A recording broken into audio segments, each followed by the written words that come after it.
Hello Stampers, and welcome to Laura's Stamp Pad.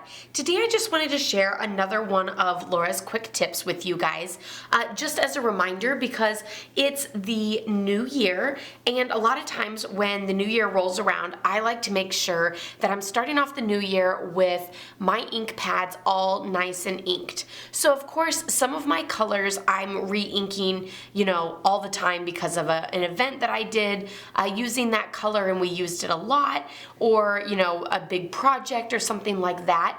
But sometimes I like to just make sure all of my ink pads are nice and re-inked all at once. I'm kind of like an OCD person when it comes to that, so that's probably a little bit of that in me. So it's January, I like to re-ink all my ink pads, so I just wanted to go over some tips about re-inking your ink pads, and when you know that you need to do it. For example, you'll see this one has the little spots. It's always easier to see that when you're working with lighter colored ink pads.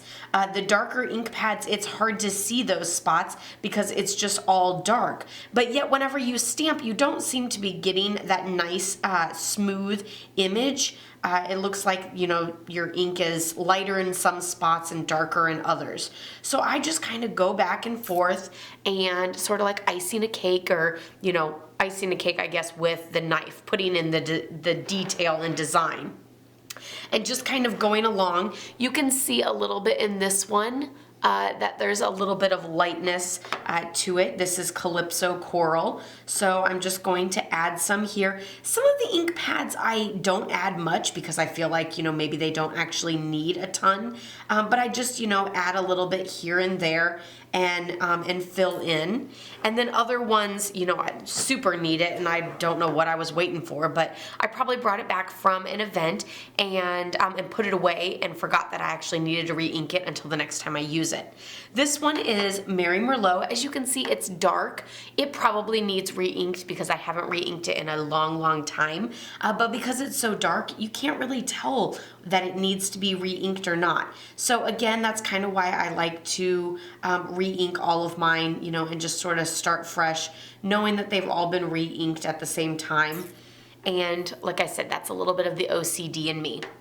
A couple of the other things, if you find that you have too much ink in a certain spot or something, you can always take a plastic spoon and sort of rub the ink around to move it into other places, or to move some ink over if you find out that it's too inky. So you can always move some over, stamp in that spot, and then move it back and sort of even it out a little bit. So a plastic spoon is super handy in your craft room, and for eating snacks, here and there too. So that works. So there's just a few little tips about re-inking your ink pads.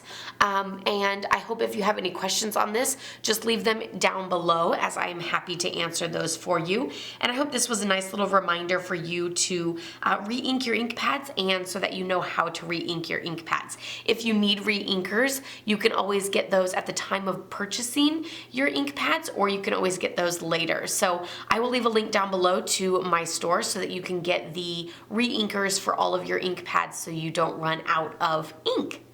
Give this video a thumbs up if you liked it. Be sure to subscribe if you're new, and I'll see you guys all next time. Happy stamping. Bye-bye.